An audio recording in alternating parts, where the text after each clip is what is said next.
Welcome back to another episode of Improv Gaming. This week we're still talking about Switch. We are. I don't know if we're beating a dead horse with this one. Not at all. You know, you feel excited? I do. You ready to go? Yeah, I'm ready to kick your ass. All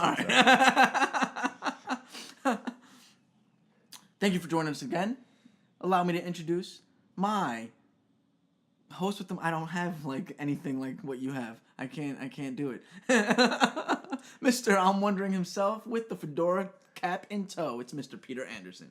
What's going on, guys? What's going on with you? It's still playing Battlefield, chugging my way through. I have one vignette left. Okay. Which is the Saudi Arabia. I just played the Australian guy, who was pretty cool, where you end up beginning, you're a runner. So you have to run, get messages while things are exploding and you're taking out people. A sweet gun he has. It's like a shotgun, little rifle. It's absolutely fantastic. All right. So very enjoying that. Very excited because as of recording this right now, Titanfall 2 is also getting great reviews.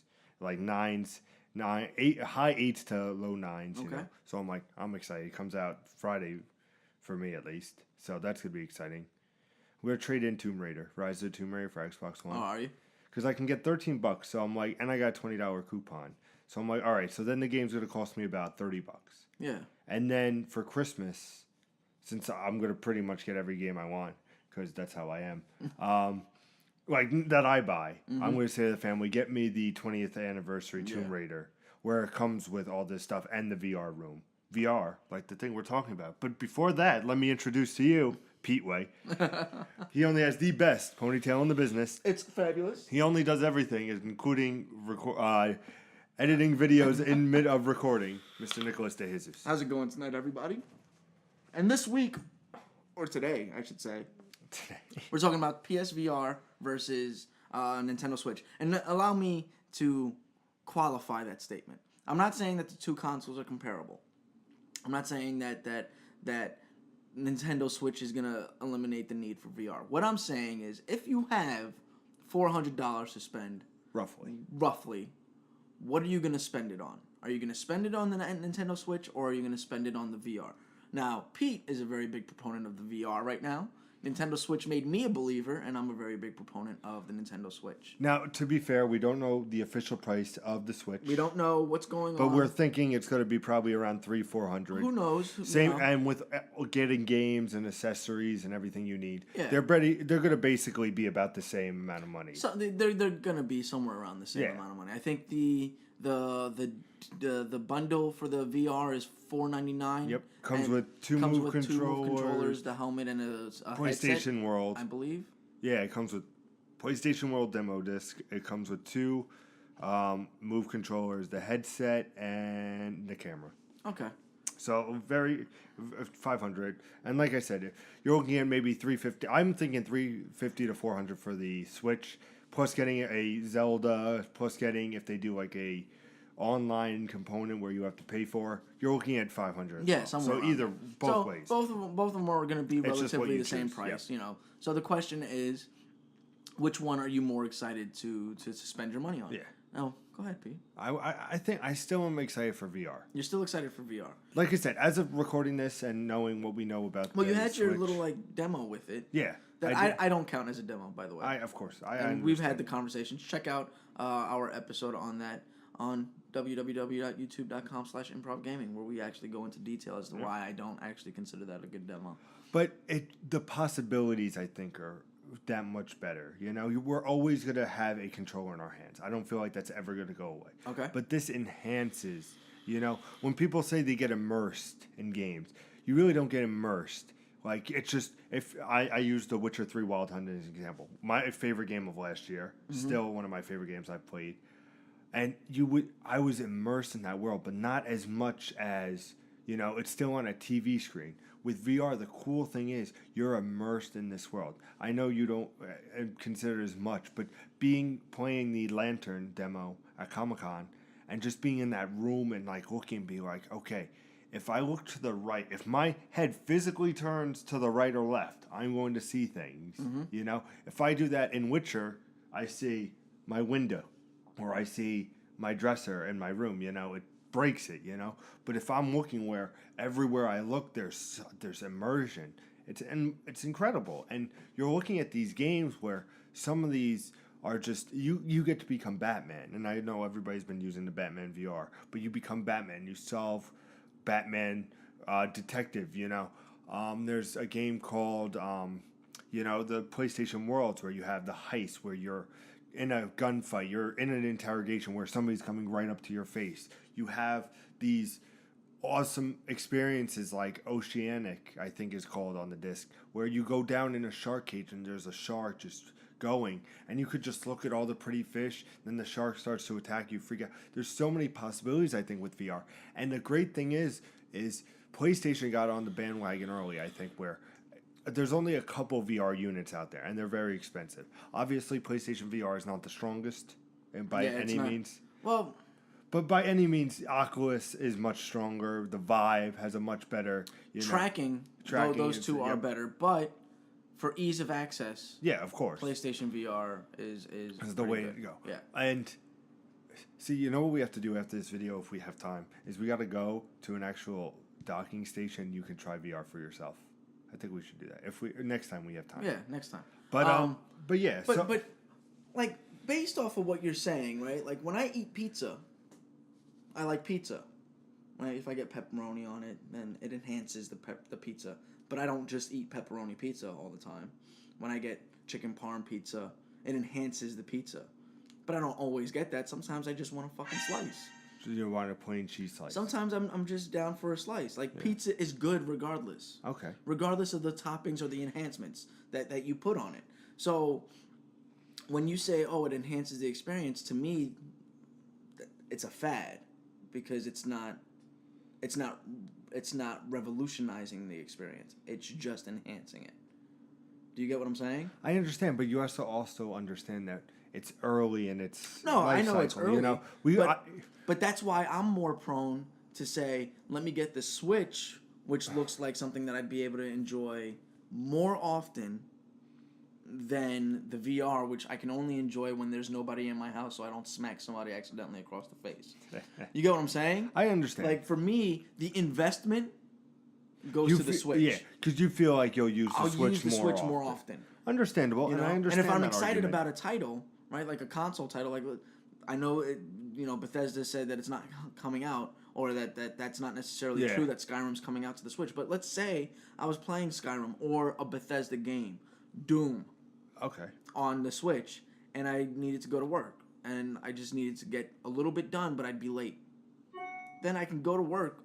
I could pop the Switch, and that 3-hour battery life is enough for me to just complete my game. Yeah. For me to complete that chapter, let's say. And still enough for me to enjoy it on my half-an-hour lunch break.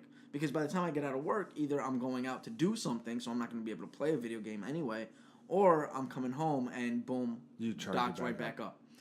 So to me, that's a more reliable investment than a VR headset that might sit around. But, I mean, granted, everything that I get pretty much sits around. So you're playing your Xbox finally after me. Yeah, I played Alien Isolation. Wasn't a big fan of that. I played Arkham Knight. I was a big fan of that. You like Tomb Raider? I like Tomb Raider, and I played that all on the Xbox. And I played the Gears of War Hardened Edition or Ultimate Edition. So I've played with the Xbox One plenty of times. Gears of War 4 is an opportunity for me to turn it back on. So I get a lot of things that just kind of sit around and collect dust. But I feel like the Nintendo Switch won't be one of those. See, now, here's my problem with the Nintendo Switch. Now, you say, Skyrim coming, those are great for one-on-one experiences. But any title can Yeah, can but be I'm just saying, say an NBA 2K17 comes to the Switch, which you saw, so pretty much certain that's coming. So you see that. But all your friends are on PlayStation 4. Why would you, but I'm not basing my decision off of my kids. But I'm just saying the multiplaer aspect. And I've already got a PlayStation 4, so I'm not worried about that concept. But I'm saying that if you're, the multiplayer games might be, and I'm not hating on it. It's just people might want to go to the more powerful PlayStation 4, Xbox One, because that's how the community of the gaming world is now. It's give me a better looking game. I want to be a better looking game. Again, we're on the fence as to whether or not the PlayStation 4 is actually more powerful than the Switch. Of course. The 4 Pro we know is supposed to be more powerful than the Switch, and the Scorpio we know is supposed to be more powerful than the Switch. But we don't know that Yeah. the Switch is not more powerful than these guys. I understand, but if you have an established, and like I said, There's a base of operations for online play, yeah. and that's Xbox and PlayStation. So when it comes to third parties, I might glass it over for the Switch, not because I don't think it will do great, it's because my friends are on playing PlayStation 4. But that's not the point. The point is, let's say you're at a party, right? You want to play NBA 2K, but somebody's taking up the television screen because their computer's hooked up to the television screen, which means that music is playing through the television screen. So you can't play the game that you want to play. But I can play NBA 2K right in the room by pulling up the Switch, putting it there, and you and I can both play. You can do that with the Wii U gamepad. No, I know that, but I actually get a full-fledged console that we can play, right? Or we can go outside and play it. You get what I'm saying? Like, right now, that advertisement is not focused on online play. Yeah, but you're not understanding where I'm coming from. No, I am understanding where you're coming from. My rebuttal to that is that it is not designed for online play, and it's not focusing on that. It's focusing on the same thing that the Wii focused on in terms of group play, couch co-op. Yeah. Which means that whatever's going on in my house or whatever's going on anywhere, if we're out hanging out, you and I, if we're fucking tired of the people that we're eating dinner with, can pop up the Switch, and now we still have two controllers that we can play NBA 2K on. I just think that the Switch is going to be a first party at first, and I'm not hating on it. I just think until like the NBA 2K18 when it comes out next year, and every system gets it right away. The Switch, then I could say, okay, maybe some of the guys are getting on the Switch. I'll play it that way. But I'm saying for right now, when it launches, I feel like it will be first party. So you're looking at this, and I'm just saying, is Switch first party with your Mario or your Zelda at first? I don't think that they're going to do that, though. Yeah, I understand. There's going to be other games. No, I don't think that they're going to have as big of a first party presence as everybody thinks that they're going to have. I genuinely believe you think that it's going to be Zelda, and then maybe bigger, at fall they'll have their Mario? No, I think there's going to be a much bigger third party presence than you've seen before on Nintendo. Okay, that's how I feel. I'm hoping. I like think that there will be. I think that there's going to be a much bigger presence of third party support for the Nintendo Switch, and it's a very fundamental premise that we covered in Sunday's episode. But to rehash it, they have the same button schematic, as everybody else, layouts. so it becomes very easy to develop for it. Just that by itself makes it 10 times easier to publish for the Switch than it was for the Wii or the Wii U. I see where you're coming from. I'm just saying that if you're worried that the VR unit is, if there's not support or you have these little experiences, because that's what they are right now, they're experiences, and then it just sits to the side and collects dust. I just feel personally that in the beginning, the Switch will be collecting dust, and you'll want to play those first party until it gets a little bit more grounded. And I see that you're different from that. I'm just saying that's how I feel. So how I see it is, you have obviously people are thinking the killer app might be the new Resident Evil for VR, which is coming out in January, But there's all these other experiences with VR.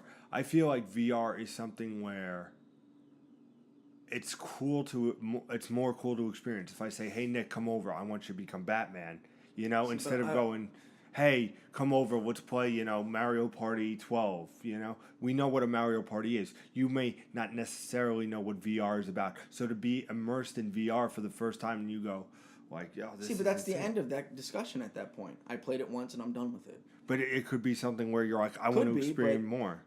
But it could be the same thing with the Switch. All this is cool, but... But like I'm saying, it's... I still rather play my NBA on my PlayStation 4. Yeah, no, I get that. But again, the PlayStation VR is something completely different and completely new. And I'm not trying to say don't get a VR, because I'm very much like, hey, let's try something new. Yes, absolutely, because this industry needs a revitalization, without a doubt. But I'm very much on the fence of, like, is this the right way to go? Is this gonna actually change the way that we play video games? And everybody that's talking about it has always been, oh, it enhances. It's an add-on. It's something more for. It's not something new. It's something more for your experience. It's like caviar versus tuna fish, right? They're both fucking seafood, but one of them is regarded as better, fancy. And something that's more what's the word? What's the word I'm looking for? I can't think of the word that I'm looking for. You know, but there's nothing specifically great about caviar. Have you ever tasted it? It tastes like shit, but it's considered to be fucking phenomenal because of the fact that it's an add-on. It's an enhancement to a cracker. I can eat tuna fish on a fucking cracker and it tastes just as fine. You know, so that's my problem with VR is that not the way that it was advertised. The way that it's advertised is this is going to be new and revolutionary, but the way that it's being reviewed is it's just something for you to fuck with once in a while. Okay, so why not just get a console then? So you're saying you feel like it's more bang for your buck, and we're running. Yeah, we're running a little longer. You're saying though, final thought is, you'd rather go with a console where you know that over the years it's going to be... There's going to be some support for it over the years, regardless of whether it's a dying console or not, or a dying company that's lost touch with the community. They're still going to try to support it as best as they can for a while. Whereas VR might end up like my Move controllers. So, in closing, I think it's safe to say, you know, if you have a PS4 and you're on the fence about, the Nintendo Switch, the PlayStation VR. I mean, if you have a PlayStation 4 and you want to experience some things, I would say go with the VR. But if you have an Xbox One and you're debating on getting a PS4 and a VR, you know, or looking at the Switch, you know, it's all thought process. When you're going in with VR, you're taking a gamble. It's the best way to put it. Well, you're going in with either of these consoles, and I think that's why we're comparing them, is because you're taking a gamble. You're taking a gamble of new technology or a company that's been out of touch with the mainstream media for a very long time. Yeah. So it's two gambles that you're taking, and I feel like the safer gamble is going to be with Nintendo. So I think even if you have a PlayStation, like $400 add-on, a $400 peripheral for it, I don't know if that's the right move. I hear what you're saying, but I'm saying, at least as of right now, we don't know a lot about the Switch. We know some things. Yeah. So if you can afford to wait, I think maybe the best thing is... If you can afford both of them, get both of them. Yeah. But if you can wait, one, you know, see how it shakes up, you know, in a couple months, if we hear from the Nintendo Switch and they give you things that you don't want to hear, then of course... Yeah, then go ahead and go on to the VR. I mean, I'm going to be on the same bandwagon. If January comes and I hear things that I don't want to hear about the Switch, then I'm picking up a VR. You heard it here first. It's that simple. But if January comes and I'm hearing things that are in line with what I was saying, then I'm holding out until March to get my Switch, just to make the switch. So what are your thoughts, VR versus the Switch? Let us know in the comments below, and as always, all of our links are in the description below.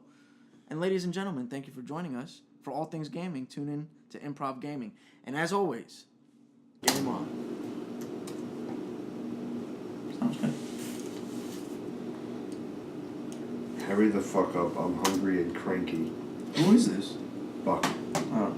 Because he wants to talk about the situation I had yesterday.